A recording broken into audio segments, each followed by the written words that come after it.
Hi guys, कैसे हो आप सभी को मेरा स्नेहिल नमस्कार। मैं प्रियंका आपको सुनाने जा रही हूँ पॉकेट एफएम की एक फेमस राइटर मोनिका ध्रुव की लिखी हुई कहानी। तो आइए सुनते हैं मोनिका ध्रुव की लिखी हुई कहानी प्रियंका की जुबानी। इश्क है मलंग मेरा। काव्या एक झूठी सी मुस्कुराहट लेकर शांति को देख रही थी और शांति बोली, चलो चलो तुम्हें विनायक से तो मिलवा दूं। आखिर तुम्हें तुम्हारे होने वाले पति से तो मिलना ही चाहिए। काव्या बोली, क्यों नहीं आंटी, पति तो मैं किसी और को बनाना चाहती थी, लेकिन कोई बात नहीं, अगर आप ये चाहती हैं कि मैं आपके बड़े बेटे विनायक से शादी कर लूं, तो मैं वो भी करने के लिए तैयार हूँ। इतना कहकर उसने गौरव की ओर देखा और गौरव के चेहरे पर एक डेविल मुस्कुराहट आ गई।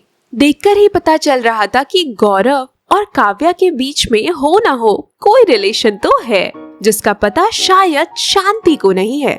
शांति बोली, हाँ चलो तुम्हें विनायक से मिलवा देती हूँ। वैसे तुम जानती हो ना विनायक की दिमागी हालत ठीक नहीं है। काव्या बोली, ओ प्लीज आंटी, मैं उन लड़कियों में से नहीं हूँ जो पैसे शोहरत के पीछे भागती हूँ। मैं विनायक से शादी करूंगी, उसके साथ अपनी जिंदगी बिताऊंगी। आप फिक्र मत कीजिए, मैं आपके बेटे को बहुत अच्छे से रखूंगी। शांति के चेहरे पर भी एक डेविल मुस्कुराहट आई। ऐसा लग रहा था कि तीनों ही एक दूसरे को बेवकूफ बना रहे हैं। आखिरकार तीनों एक दिशा में चले गए और थोड़ी देर बाद शांति ने एक कमरे के बाहर आकर उस कमरे का दरवाजा खटखटाया।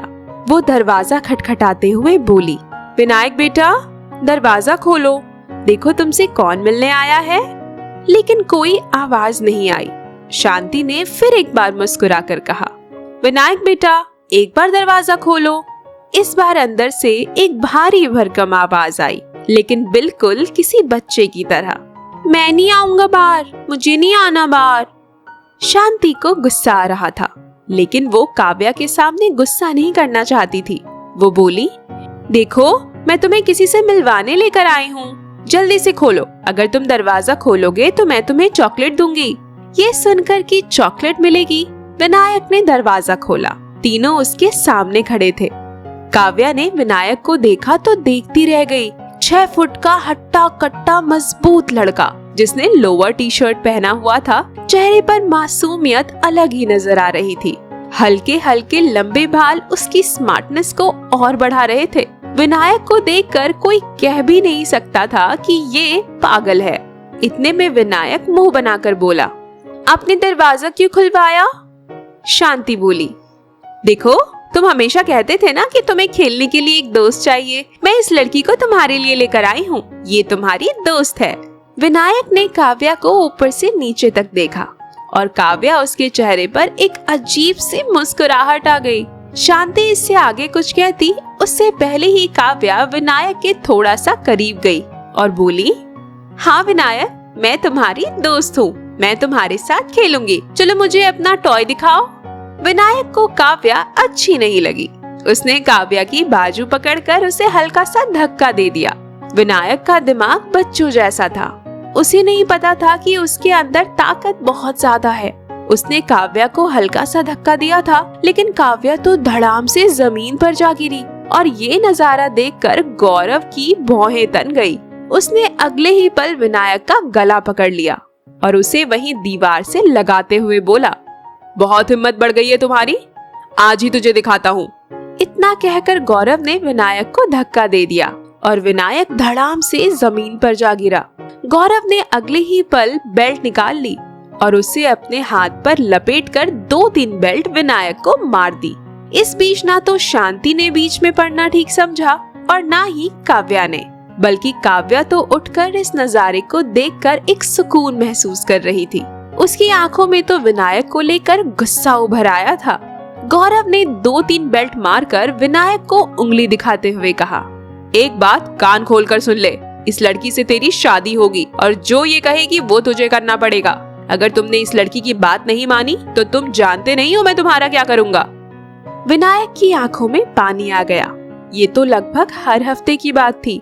गौरव कोई न कोई बहाना बनाकर अपना गुस्सा विनायक पर ही निकालता था और विनायक अपने दिमागी रूप से मजबूर होने के कारण कुछ कर भी नहीं पाता था।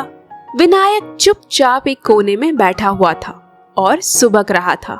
इतने में गौरव फिर से चिल्लाया, सुना तूने मैंने क्या कहा? बहुत जल्द तेरी शादी काव्या से होगी, समझ गया?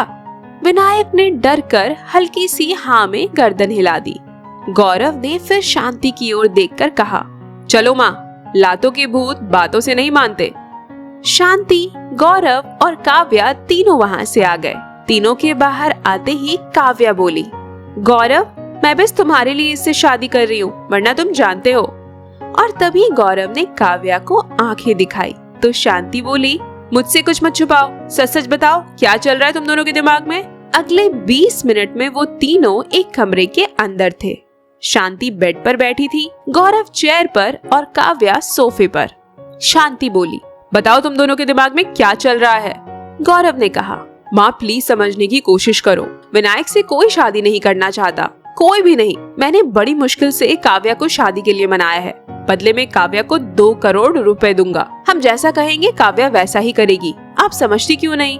शांति गुस्से में काव्या को देख रही थी। अभी थोड़ी देर पहले तो काव्या कुछ और ही बोल रही थी और अब उसकी हकीकत कुछ और निकली। लेकिन कहीं ना कहीं शांति भी जानती थी कि काव्या जैसी मॉडर्न लड़की विनायक जैसे लड़के से तो शादी नहीं करेगी। शांति बोली, तो तुम्हें मंजूर है 2 करोड़ की डील? काव्या ने कहा, हाँ आंटी, 2 करोड़ रुपए बहुत ज्यादा होते हैं। मैं विनायक से शादी करूंगी। उसके बाद आपका जो भी पेपर वर्क है आप वो पेपर वर्क करवा लीजिएगा। फिर आप मुझे 2 करोड़ रुपए देंगे और मैं इंडिया से बाहर चली जाऊंगी। सिंपल। शांति ने एक नजर काव्या को ऊपर से नीचे तक देखा। ऐसा लग रहा था जितना आसानी से उसने ये बात बोल दी, वो इतनी आसानी से ये काम करेगी नहीं। लेकिन फिर भी 2 करोड़ के लालच में कोई भी लड़की किसी से भी शादी करने के लिए तैयार हो जाएगी, खासकर काव्या जैसी मॉडल लड़की जो सिर्फ प्रैक्टिकल सोचती है। शांति ने कहा, तो फिर डील डन। अपने माँ बाप को यहाँ लेकर आओ, हम उनसे बात करेंगे। काव्या बोली, आंटी, माँ बाप नहीं है मेरे। एक्चुअली माँ बाप का बहुत पहले डिवोर्स हो गया था। माँ ने कहीं और शादी कर ली और पापा ने कहीं और। आप समझ रही है ना, मॉडर्न लाइफ।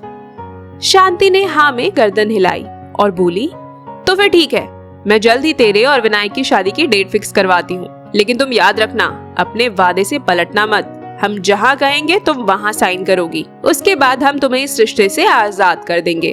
काव्या ने हाँ में गर्दन हिलाई और खड़ी होकर बोली, तो फिर ठीक है, मैं चलती हूँ आंटी। जो भी प्रोग्राम होगा मुझे फोन पर बता देना। जहाँ कहोगे वहाँ आकर मंडप पे बैठ जाऊंगी।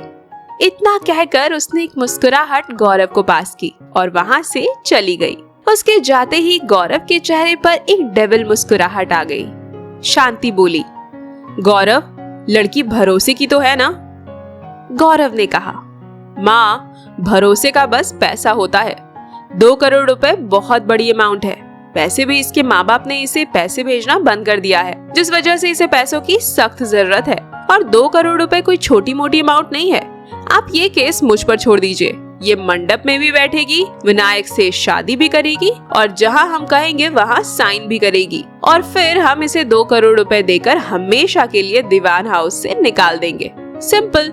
शांति ने हाँ में गर्दन हिलाई और वहाँ से चली गई। वहीं दूसरी तरफ विनायक अब भी कोने में पैर मोड़कर बैठा हुआ था। उसकी हालत बहुत खराब थी। आए दिन उसे गौरव या शांति में से किसी एक की मार झेलनी पड़ती थी। और तभी उस कमरे का दरवाजा खुला। उसमें से एक 70-75 साल की बुढ़िया अंदर आई। उसकी आंखों में आंसू थे। उसने कॉटन की सीधे पल्ले की साड़ी पहनी हुई थी और उसके हाथ में एक खाने की थाली थी। वो धीरे धीरे विनायक के पास आई। वो आकर विनायक के पास बैठ गई और बोली, विनायक बेटा।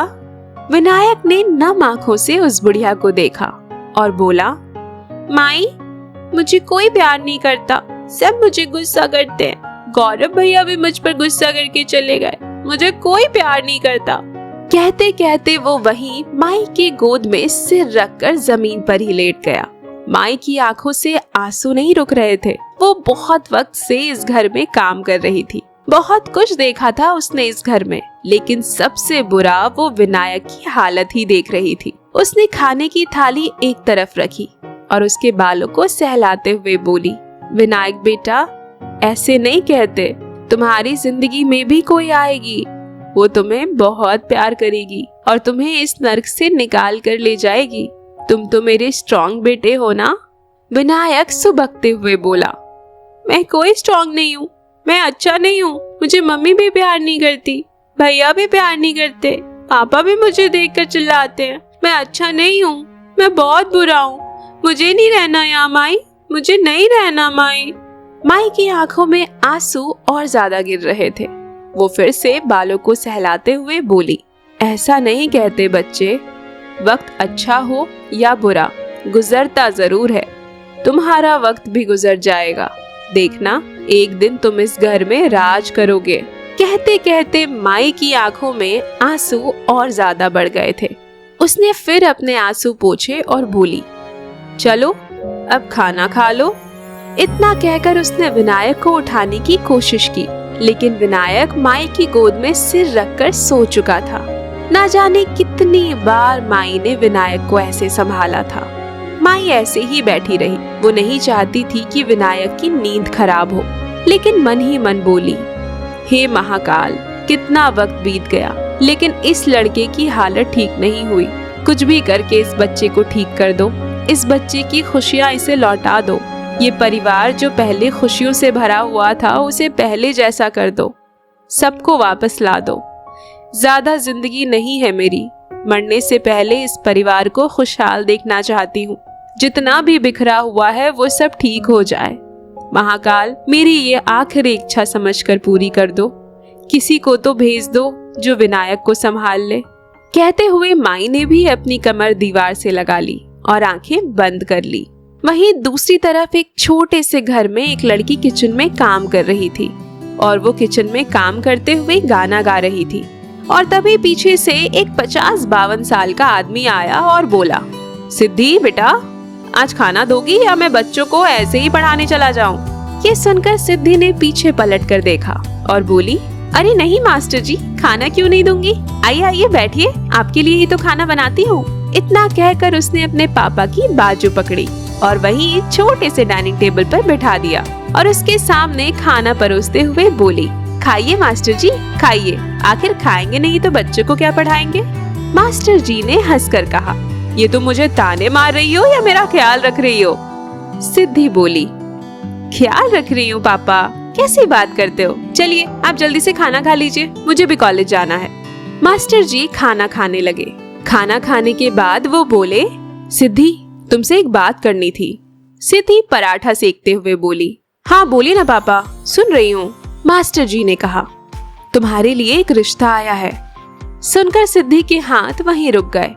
उसने अपने हाथ में पकड़ा हुआ चिमटा वहीं जमीन पर धड़ाम से पटका और बोली, मैं कहीं नहीं जाने वाली, समझे आप?